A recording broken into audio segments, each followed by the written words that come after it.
Caribbean सागर के बीच एक परिवार अपनी यॉट पर छुट्टियां मना रहा होता है। माँ जूलिया तैरने के लिए पानी में कूद जाती है। आराम करते समय उसे कुछ अजीब महसूस होता है, लेकिन क्योंकि आसपास कुछ दिखाई नहीं देता, वह सोचती है कि शायद उसका भ्रम होगा। कुछ सेकंड बाद वही अजीब एहसास फिर होता है। इस बार भी कुछ नजर नहीं आता, लेकिन अब वह घबरा जाती है और यॉट की तरफ तैरना शुरू करती है। तभी अचानक कोई उसकी टांग खींचने लगता है और वह मदद के लिए जोर जोर से चिल्लाने लगती है। उसकी बेटी कैसी हेडफोन लगाकर म्यूजिक सुन रही होती है, इसलिए उसे कुछ सुनाई नहीं देता। पति टॉम और बेटा बेन मछली पकड़ने में व्यस्त होते हैं। जूलिया पानी के ऊपर टिकने की कोशिश करती है, लेकिन मुंह में पानी जाने की वजह से चिल्लाना मुश्किल हो जाता है। थोड़ी देर बाद टॉम को एहसास होता है कि काफी देर से उसने जूलिया को नहीं देखा। वह यॉट पर उसे ढूंढता है और फिर अपनी पत्नी को खतरे में देख लेता है। वह बच्चों को बुलाता है, यॉट को उस तरफ ले जाता है और पानी में कूद जाता है। जल्दी से जूलिया तक पहुंचकर उसे संभालता है और यॉट की ओर तैरता है। बच्चे दोनों को ऊपर खींच लेते हैं। परिवार जूलिया को संभालता है, लेकिन जूलिया खुद को समझाती है कि शायद लहरों की वजह से ऐसा हुआ होगा। रात को सब मिलकर बेन का जन्मदिन मनाते हैं। कैसी को उसके बॉयफ्रेंड का कॉल आता है, तो वह लैपटॉप लेकर बाहर चली जाती है। वीडियो कॉल में उसका बॉयफ्रेंड दिखाता है कि शहर के ऊपर बड़े बड़े काले बादल छा गए हैं। कॉल ग्लिच होकर फ्रीज हो जाती है। कैसी यह बात परिवार को बताने आती है, लेकिन टॉम कहता है कि शायद जमीन से दूर होने की वजह से सिग्नल कमजोर है। तभी सबको एक आवाज सुनाई देती है। वे सब बाहर जाते हैं और देखते हैं कि व्हेल मछलियों का एक समूह गुजर रहा है। टॉम समझाता है कि व्हेल मछलियां हमेशा पृथ्वी के मैग्नेटिक फील्ड को फॉलो करती हैं, लेकिन जब तूफान आता है तो वे कंफ्यूज हो जाती हैं। अचानक यॉट जोर से हिलती है और बेन गिर जाता है। टॉम को चिंता होती है कि कहीं यॉट को नुकसान तो नहीं पहुंचा, इसलिए वह डाइव करके नीचे चेक करने चला जाता है। कुछ देर बाद वह सतह पर वापस आता है, लेकिन उसके कंधे पर एक बड़ा घाव होता है। जूलिया तुरंत उसका जख्म सीती है। टॉम बताता है कि पानी के अंदर उसे ऐसा लगा जैसे उसके पीछे कोई बहुत बड़ा जीव था, लेकिन जब उसने मुड़कर देखा तो प्रोपेलर से कट लग गया। वह कहता है कि जो भी चीज थी बहुत बड़ी थी। टॉम को यॉट पर काफी नुकसान दिखाई देता है, इसलिए उन्हें मदद बुलानी पड़ती है। जूलिया बार बार रेडियो पर कोशिश करती है। कैसी फोन पर सिग्नल ढूंढती है, लेकिन कुछ भी काम नहीं करता। तभी कैसी को एक अजीब सा जीव दिखाई देता है और वह चिल्ला उठती है, लेकिन वह तो बस बेन होता है जो मास्क पहनकर मजाक कर रहा होता है। कुछ देर बाद यॉट पूरी तरह बंद हो जाती है और समुद्र के बीच में फंस जाती है। जूलिया रेडियो में एक आवाज सुनती है, लेकिन आवाज इतनी खराब होती है कि उसे कुछ समझ नहीं आता। टॉम परिवार को बताता है कि उनके पास सिर्फ 4 दिन का खाना पानी बचा है और अब उन्हें किसी मछली पकड़ने वाली नाव का इंतजार करना होगा। अचानक रडार पर कुछ डिटेक्ट होता है और परिवार को एक अजीब सी आवाज सुनाई देती है। सब दौड़कर बाहर आते हैं और हैरानी से देखते हैं कि कई सारे उल्कापिंड जमीन पर गिर रहे हैं। जहां जहां उल्कापिंड गिरते हैं वहां बड़े धमाके होते हैं। एक उल्कापिंड पानी में उनके पास गिरता है तो टॉम तुरंत यॉट को चलाने की कोशिश करता है। इंजन मुश्किल से चलता है, लेकिन तभी एक और उल्कापिंड उस इलाके को हिट करता है। परिवार डर के मारे एक दूसरे को कसकर पकड़ लेता है। तभी टॉम को समझ आता है कि जो आग के गोले गिर रहे हैं वे उल्कापिंड नहीं बल्कि सैटेलाइट्स हैं। उसी वक्त बेन देखता है कि यॉट से धुआं निकल रहा है। टॉम चेक करता है और कंफर्म होता है कि इंजन खराब हो गया है। हवा तेज होने लगती है तो फैमिली यॉट के अंदर छुप जाती है, बिना ये नोटिस किए कि कंपास बहुत तेजी से घूम रहा है। यॉट जोर जोर से हिलने लगती है। बेन फिर से गिर जाता है और इस बार उसे चोट भी लग जाती है। लहरें तेजी से यॉट से टकरा रही होती हैं। टॉम स्ट्रगल करके बाहर जाता है और लाइफ जैकेट्स लेकर आता है। तभी पावर चली जाती है। टॉम तुरंत पावर बॉक्स का बटन प्रेस करता है और लाइट वापस आ जाती है। उस वक्त बेन नोटिस करता है कि जूलिया की नाक से खून बह रहा है। जूलिया को चक्कर आने लगते हैं, जबकि कैसी सिंक पर जाकर उल्टी कर देती है। टॉम रेडियो ट्राई करता रहता है पर सिग्नल नहीं मिलता। अचानक एक तेज हाई पिच्ड नॉइज आती है और हवा और भी स्ट्रांग हो जाती है। जूलिया दरवाजे बंद करने की कोशिश करती है, पर एक हैच खुल जाता है और हवा खिड़कियां तोड़ने लगती है। टॉम एक फ्लेयर जलाता है और थोड़ी देर बाद अंधेरा छा जाता है। अगली सुबह फैमिली शॉक में उठती है कि वो स्टॉर्म से बच गए हैं, लेकिन यॉट आधी तबाह हो गई होती है। जब वो बाहर आते हैं तो देखते हैं कि समुद्र का पानी गायब हो गया है और यॉट अब जमीन पर अटकी है। सब ये देखकर शॉक में आ जाते हैं। कैसी सिग्नल चेक करती है पर नेटवर्क बिल्कुल डाउन होता है। बेन 2 मरे हुए केकड़ों से खेलने लगता है। टॉम कंपास चेक करता है और देखता है कि वो उल्टा हो गया है। ये आखिरी बार 7 लाख साल पहले हुआ था। कैसी को लगता है कि उसका बॉयफ्रेंड मर गया होगा और वो टूट जाती है। जब जूलिया उसे समझाने आती है तो कैसी उसे दूर कर देती है और छुपने चली जाती है। जूलिया और टॉम बची हुई सप्लाईज देखते हैं। बेन अपने बर्थडे बलून्स एक पत्थर से बांध देता है ताकि शायद कोई बचा हुआ सर्वाइवर देख ले। टॉम फिर रेडियो ट्राई करता है और इस बार एक आदमी से कनेक्शन हो जाता है। उसका नाम नाव होता है और वो एक सबमरीन का कैप्टन होता है। उसकी सबमरीन भी लैंड पर अटक गई है। वो कंफर्म करता है कि मैग्नेटिक पोल्स रिवर्स हो गए हैं, इसलिए ओशन पीछे हट गया है और जमीन डूब गई है। वो कहता है कि उसने अभी तक और सर्वाइवर्स नहीं देखे और कम्युनिकेशन सिस्टम्स बिल्कुल डाउन हो गए हैं। वो मजीद ये भी कहता है कि पोल्स फिर रिवर्स होंगे और शायद एक हफ्ते में समुद्र वापस आ जाएगा। वो फैमिली को वार्न करता है कि जितना हो सके ऊंची जगह चढ़ जाओ, क्योंकि जब पानी वापस आएगा तो वो बहुत खतरनाक होगा। वो बोलता है उसका पार्टनर क्रैश में मारा गया और सबमरीन में बस 3 लोगों की ही जगह है। जूलिया और टॉम उससे कहते हैं कि प्लीज हमारे बच्चों को बचा लो। वो उन्हें अपने कोऑर्डिनेट्स दे देता है। टॉम कैलकुलेट करता है कि सबमरीन तक पहुंचने में 2-3 दिन लगेंगे। वो फैमिली से कहता है आज रात अच्छे से आराम कर लो, कल सुबह हम निकलेंगे। अगली सुबह फैमिली सामान पैक कर रही होती है, तभी टॉम को पास में कुछ हिलता हुआ दिखता है। वो एक लंगड़ा आदमी होता है जिसके हाथ में हार्पून होती है और साथ में एक कुत्ता लगातार भौंक रहा होता है। टॉम उसके पास जाता है और उसे पानी की बोतल देता है, लेकिन वो आदमी कुछ ऐसी भाषा में बोलता है जो टॉम समझ नहीं पाता। पानी पीने के बाद वो अजनबी अचानक टॉम के सिर पर बोतल मारता है और चेहरे पर जोर का लात मार देता है। जूलिया डर के मारे भागती है, लेकिन तब तक देर हो चुकी होती है। वो आदमी टॉम के पेट में हार्पून घुसा चुका होता है। टॉम कुछ पल तक तड़पता है और फिर वो उसकी गर्दन भी काट देता है। फिर वो आदमी जूलिया के पीछे भागता है और उस पर हार्पून फेंकता है, जिससे उसके कंधे में चोट लग जाती है।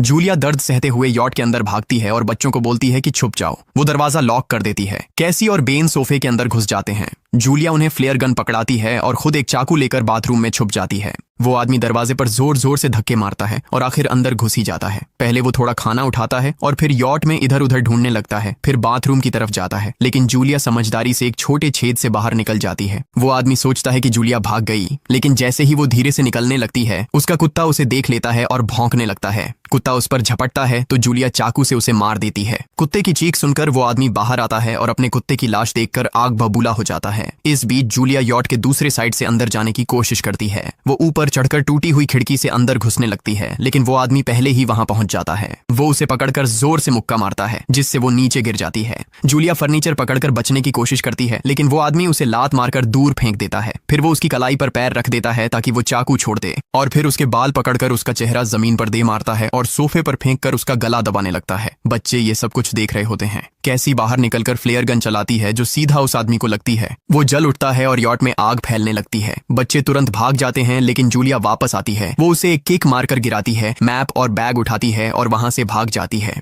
बेन और कैसी अपने पापा के पास जाकर रोने लगते हैं। जूलिया भी उनके साथ बैठ जाती है और तीनों मिलकर आंसुओं के साथ टॉम को आखिरी अलविदा कहते हैं। तभी वो डरावना आदमी फिर यॉट से बाहर निकल आता है तो फैमिली फिर से भागने लगती है। कुछ ही देर में यॉट एक बड़े धमाके के साथ उड़ जाती है। थोड़ी दूर चलने के बाद वो लोग एक छोटे से झरने के पास रुकते हैं ताकि थोड़ा आराम कर सकें। कैसी सोचती है कि शायद वो पागल आदमी उनके पास गुब्बारे देखकर आया था। ये सुनकर बेन खुद को कसूरवार मानने लगता है। जूलिया उसे समझाती है कि इसमें उसकी कोई गलती नहीं थी और सबको आगे बढ़ने को कहती है, क्योंकि वो आदमी अभी भी उनके पीछे है। रास्ते में एक छोटे तालाब के पास बेन एक मरी हुई हैमरहेड शार्क देखकर हैरान रह जाता है। तभी जूलिया नोटिस करती है कि वो आदमी फिर उनके करीब पहुंचने वाला है। सब लोग दौड़ पड़ते हैं और एक रेत के टीले से नीचे गिर जाते हैं, जहां उन्हें जहरीला कचरा दिखाई देता है। फैमिली सावधानी से उसे पार करती है और लगता है कि उन्होंने उस आदमी से पीछा छुड़ा लिया है। चलते चलते उन्हें बड़े बड़े मरे हुए सी एनिमल्स और समुद्र के नीचे जमा हुआ सारा प्लास्टिक दिखने लगता है। बेन धीरे धीरे चलने लगता है तो जूलिया समझ जाती है कि वो डिहाइड्रेशन के करीब है। वो सबको रुकने को कहती है। जब वो पानी की बोतल देखती है तो उसे झटका लगता है। बोतल में पानी लगभग खत्म हो चुका होता है। कैसी को एहसास होता है कि शायद उसने बोतल ठीक से बंद नहीं की थी। जूलिया गुस्से में चिल्लाती है कि उसकी लापरवाही की वजह से पानी खत्म हो गया। कैसी जवाब देती है, क्या फर्क पड़ता है, वैसे भी हम बचने वाले नहीं हैं। दोनों के बीच लंबी बहस होती है, फिर भी फैमिली आगे चलती रहती है।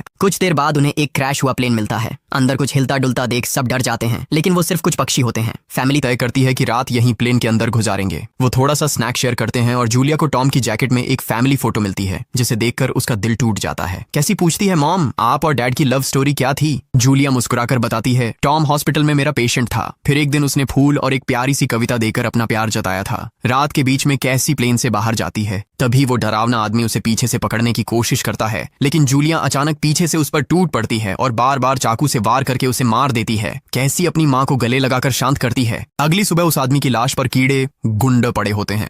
फैमिली नोटिस करती है कि उसके शरीर पर कई काटने के निशान हैं, मतलब इस एरिया में कोई खतरनाक जीव छिपा हुआ है। जैसे ही वो लोग वहां से निकलते हैं, केकड़े उसके मुंह से बाहर निकल आते हैं। कुछ घंटों बाद जूलिया और कैसी मैप देख रही होती हैं, लेकिन बेन धीरे से आगे निकल जाता है। जूलिया चिल्लाती है, रुक जाओ, लेकिन बेन एक तालाब में झुककर पानी पीने लगता है। जूलिया तुरंत उसे खींचकर बाहर निकालती है और समझाती है कि अनजान पानी उसे बीमार कर सकता है। धूप बहुत तेज हो जाती है तो फैमिली अपने सिर कपड़ों से ढक लेती है। बेन को चक्कर आने लगते हैं। तभी उन्हें कुछ पुराने कुर्सियां मिलती हैं और जूलिया कैसी उनसे एक टेम्पररी शेल्टर बना लेती हैं। जूलिया बेन को इंजेक्शन लगाती है और तय करती है कि वो रात वहीं बिताएंगे। सुबह जूलिया एक अजीब सी आवाज सुनकर उठती है। बाहर जाकर देखती है तो क्रैब्स का एक बड़ा झुंड उनकी तरफ आ रहा होता है। वो तुरंत बच्चों को उठाती है और तीनों भागना शुरू कर देते हैं। भागते भागते उन्हें एक बड़ा कार्गो शिप दिखाई देता है। वहां 3 क्रू मेंबर्स जिंदा होते हैं। एक औरत उनकी मदद करना चाहती है, लेकिन बाकी 2 आदमी मना कर देते हैं और तीनों फैमिली को बाहर छोड़कर कंटेनर लॉक कर लेते हैं। क्रैब्स पास आ जाते हैं। जूलिया बच्चों को कंटेनर के ऊपर चढ़ाती है। खुद जब चढ़ने लगती है तो क्रैब्स उसके पैर को जोर से काट लेते हैं।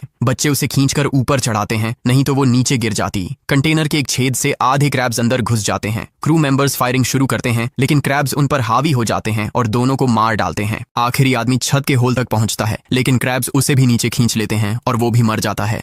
जूलिया अपने जख्म पर पट्टी बांधती है और बेहोश हो जाती है। कुछ देर बाद जब वो उठती है तो खुद को रेत के तूफान के बीच अकेली पाती है। वो घबराकर बच्चों को ढूंढने लगती है। एक मरी हुई औरत का हथियार उठाती है और जोर जोर से चिल्लाती है। कैसी उसकी आवाज सुनकर लौट आती है और बताती है कि वो और बेन मदद ढूंढने गए थे, लेकिन कोई नहीं मिला। फिर दोनों बेन से मिलते हैं, जिसे एक खुला कंटेनर मिलता है जहां वो तूफान खत्म होने तक रुक सकते हैं। जूलिया टॉम का लाइटर निकालती है और अपने जख्म को जलाकर बंद करती है, जो बेहद दर्दनाक होता है। तूफान थमने के बाद उन्हें एक और कंटेनर मिलता है जिसमें बहुत सारी पानी की बोतलें होती हैं। बॉडीज चेक करते वक्त उन्हें एक रेडियो और एक गन भी मिलती है। जूलिया नाव से संपर्क करती है और बताती है कि मैप खो गया है। इस पर नाव बताता है कि उन पर आर्थ्रोपॉड्स ने हमला किया था, वो अबिस के जीव हैं जो ऑक्सीजन की वजह से पूरी तरह पागल हो चुके हैं। अब नाव फैमिली को जल्दी करने को बोलता है, क्योंकि उसके इंस्ट्रूमेंट्स ने कैलकुलेट किया है कि समुद्र उम्मीद से ज्यादा जल्दी वापस आएगा और उनके पास सिर्फ कुछ घंटे बचे हैं। वो एक फ्लेयर शूट करता है और फैमिली उस दिशा में चलना शुरू करती है। लंबी वॉक के बाद फैमिली को एक टूटा हुआ टॉयलेट मिलता है जिसमें बेन पेशाब करता है। अब वो लोग आखिरकार सबमरीन को पास ही देख लेते हैं, लेकिन वहां पहुंचने के लिए उन्हें एक बड़ा चट्टानी रास्ता पार करना होगा। जैसे ही वो रास्ते से गुजरते हैं, दीवारें हिलने लगती हैं और पत्थर गिरने लगते हैं, जिससे एक भयानक रॉक स्लाइड हो जाता है। जूलिया तुरंत अपने बच्चों को साइड में धक्का देती है और खुद भी पीछे हट जाती है ताकि कुचली न जाए। अब एक पत्थर की दीवार उनके बीच आ गई है। जूलिया बच्चों से कहती है कि वो बिना उसके आगे बढ़ जाए, लेकिन कैसी मना करती है और जोर देती है कि उसकी माँ को चढ़ने की कोशिश करनी चाहिए।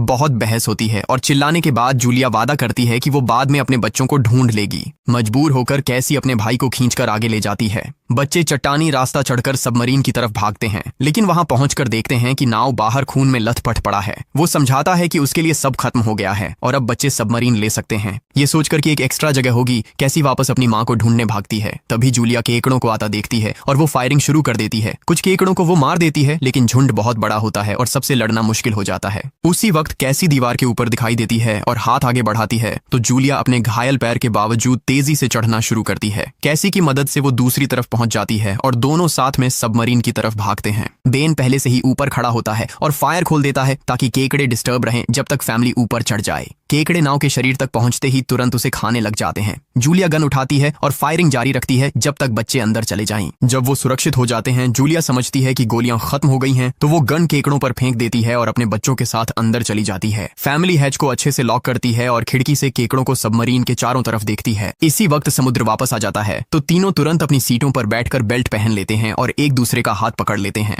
तेज लहरें सबमरीन को जोर जोर से इधर उधर फेंकना शुरू कर देती हैं, जिससे जूलिया को पूरी जर्नी के विजन दिखने लगते हैं और कैसी उल्टी कर देती है। जल्दी ही वो हाई पिच आवाज वापस आती है और फैमिली बेहोश हो जाती है। कुछ देर बाद जूलिया और बच्चे होश में आते हैं और खुद को जिंदा देखकर खुश होते हैं। वो हैच अनलॉक करके बाहर निकलते हैं और देखते हैं कि लहरों ने सबमरीन को एक तबाह शहर में गिरा दिया है। यानी अब जिंदा रहने और नया जीवन शुरू करने की उम्मीद है। और यहीं पर फिल्म खत्म होती है। चैनल को सब्सक्राइब करना न भूलें और बेल आइकन जरूर दबाएं ताकि आपको ऐसे ही मजेदार वीडियो मिलते रहें। देखने के लिए धन्यवाद।